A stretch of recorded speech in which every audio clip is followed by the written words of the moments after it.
મને એવો વિચાર કેવો કે વશિષ્ઠમાં જે પ્રકાશ કર્યો છે એ કોઈ શાસ્ત્રોમાં તો નથી, કોઈ મહાપુરુષો કે કોઈ વિશ્વ વિભૂતિ કે કોઈ અવતાર કે કોઈ પેગમ્બર કોઈનામાં આવો પ્રકાશ નથી.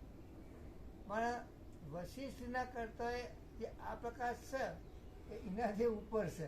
કારણ કે વશિષ્ઠ એ થોડો અજાતવાદ દ્રષ્ટિવાદ વિવર્તનો એ થોડો પ્રકાશ કર્યો હોય, વિવર્ત થોડો આરોપ અપવાદ. અને અહીં તો ઉપચારની કોઈ વાત નથી, કલ્પનાની કોઈ વાત નથી, એટલે કોઈ ઉપચારે નથી, કોઈ બંધ મોક્ષે નથી, કોઈ બંધ છે મુક્ત થાય કશું થતું નહીં, કોઈ નહીં, કુછ નહીં હોતા. અને અમે પોતે જ જો હોય સો હોય છીએ. અનંત પ્રકાશ, અનંત આનંદ, અનંત શાંતિ. આનંદ તમારા જગ્યા છે કે નહીં આજ? ના, નહીં જરૂર જગ્યા હોય તો ના, કમલેશ પ્રભુમાં હશે જગ્યા.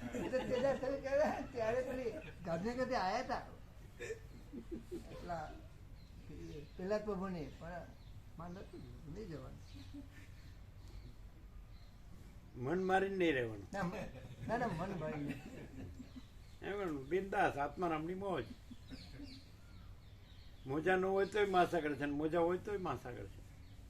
હમણાં ન કીધું કલ્પતરુ નીચે ગમે તે કલ્પના કરીએ તો વાંધો નહીં.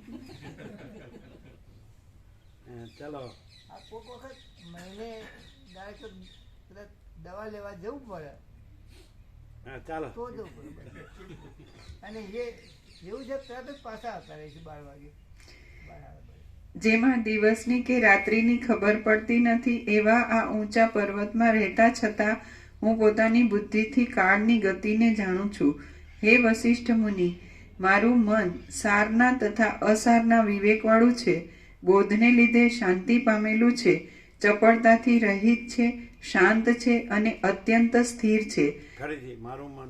મારું મન સારના તથા અસારના વિવેકવાળું છે, બોધને લીધે શાંતિ પામેલું છે, ચપળતાથી રહિત છે, શાંત છે અને અત્યંત સ્થિર છે. જેમ પૃથ્વીનો કાગડો ઓડકારના શબ્દોથી વિવળ થતો નથી, તેમ હું સંસારના વ્યવહારથી ઉઠતા ખોટા આશાના પાશોથી વિવળ થતો નથી. ઊંચા ઉપશમથી ભરેલી અને આત્મ સ્વરૂપના બોધથી શીતળ થયેલી બુદ્ધિ વડે અમે જગતરૂપી માયાના તત્વને જાણીને ધીરજ પામ્યા છીએ. હે મહાબુદ્ધિમાન વશિષ્ઠ મુનિ, કાળના અનુક્રમથી ભયંકર દશાઓ આવી પડે તો પણ અમે નિશ્ચળ બુદ્ધિવાળા અને સ્ફટિક જેવા ચોખ્ખા રહીએ છીએ. આરંભના સમયમાં જ સારી લાગે એવી આ જગતની ચંચળ સ્થિતિ જો વારંવાર વિચારવામાં આવે તો તે કાંઈ પણ અજ્ઞાનની ભ્રાંતિ કરી શકતી નથી. આરંભના સમયમાં જ સારી લાગે એવી આ જગતની ચંચળ સ્થિતિ, આરંભના સમયમાં જ સારી લાગે એવી આ જગતની ચંચળ સ્થિતિ જો વારંવાર વિચારવામાં આવે તો તે કાંઈ પણ અજ્ઞાનની ભ્રાંતિ કરી શકતી નથી. હે મહારાજ, પ્રાણીઓના સઘળા સમૂહો જાય છે અને આવે છે, અથવા વાસ્તવિક રીતે જતા નથી અને આવતા પણ નથી, માટે એ વિષયથી અમને શો ત્રાસ હોય? અમને શો ત્રાસ હોય? અમે પ્રાણીઓના સમૂહો રૂપી તરંગોવાળી અને કાળરૂપી સમુદ્રમાં પ્રવેશ કરતી આ સંસારરૂપી નદીના કિનારા ઉપર રહ્યા છીએ, તો પણ તેનાથી કશો ત્રાસ પામતા નથી. અમે કશું તજતા નથી અને કશું લેતા પણ નથી. અહીં રહ્યા છીએ અને અહીં રહ્યા પણ નથી. સંસારરૂપી કાંટાવાળા પૃથ્વીમાં વ્યવહાર નભાવવા માટે જ પોચા પોચા પગ મૂકીએ છીએ, પણ વાસ્તવિક રીતે આ ઝાડમાં નિવાસ કરીને સંસારનું ઉચ્છેદન કરનારા છીએ.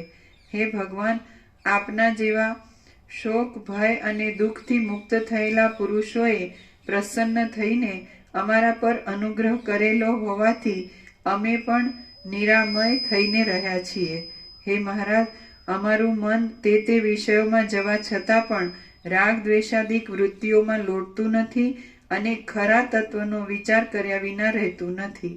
અમારું ચિત્ત નિર્વિકાર, ક્ષોભ રહિત અને આત્મામાં ઉપશમ પામેલું હોવાથી અમે જેમ પૂનમને દિવસે ચંદ્રના ઉદયથી સમુદ્રમાં તરંગોની ભરતી આવે છે, તેમ બ્રહ્માકાર વૃત્તિના ઉદયથી જાગ્રત બોધવાળા થયા છીએ. હે મહામુનિ, જેમ મંદરાચળ પર્વત ક્ષીરસાગરનું મંથન થવાથી ઉત્પન્ન થયેલું અમૃત મેળવતા દેવો રાજી થયા હતા, તેમ અમે હમણાં આપનો સમાગમ મળવાથી પ્રસન્ન થયા છીએ. સઘળી તૃષ્ણાઓને ત્યજી દેનારા સત્પુરુષોની સેવા મળે એ ઉપરાંત બીજી કોઈ પણ શુભની પ્રાપ્તિને હું અધિક માનતો નથી. ફરીથી સઘળી તૃષ્ણાઓને ત્યજી દેનારા સત્પુરુષોની સેવા મળે એ ઉપરાંત બીજી કોઈ પણ શુભની પ્રાપ્તિને હું અધિક માનતો નથી. જેમના શોક, ભય તથા પરિશ્રમ ટળી ગયા હોય છે, એવા આપ જેવા સંતુષ્ટ મહાપુરુષોની અમારા ઉપર દયા થઈ છે, તેથી અમે તાપ મુક્ત થઈને રહ્યા છીએ. ભોગોના કે જેઓ કેવળ પ્રાપ્ત થવાના સમયમાં જ રમણીય લાગે એવા છે, તે મેળવવાથી અથવા તેઓ મળવાથી શો લાભ થાય છે? કશો થતો નથી. સત્સંગરૂપ ચિંતામણી મળવાથી સર્વોત્તમ સારરૂપ જ્ઞાન પ્રાપ્ત થાય છે. ફરીથી સત્સંગરૂપ ચિંતામણી મળવાથી સર્વોત્તમ સારરૂપ જ્ઞાન પ્રાપ્ત થાય છે. કલ્પવૃક્ષ આવ્યું. સત્સંગરૂપ ચિંતામણી મળવાથી સર્વોત્તમ સારરૂપ જ્ઞાન પ્રાપ્ત થાય છે. સ્નિગ્ધ, ગંભીર, કોમળ, મધુર, ઉદાર અને ધીર વચનો બોલનારા આપ એક જ આ ત્રૈલોક્યરૂપી કમળના કોષમાં ભ્રમર સમાન છો.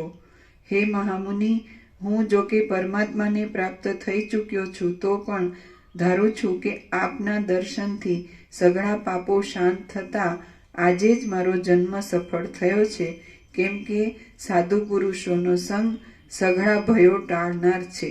શ્રી યોગ વાસિષ્ઠ મહારામાયણમાં નિર્વાણ પ્રકરણના પૂર્વાર્ધનો ભૂષુંડ સ્વરૂપ નિરૂપણ નામનો સર્ગ 20મો સમાપ્ત.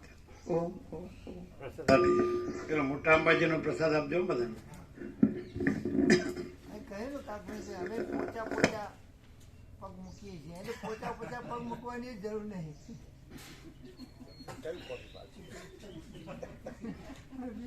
કીધું?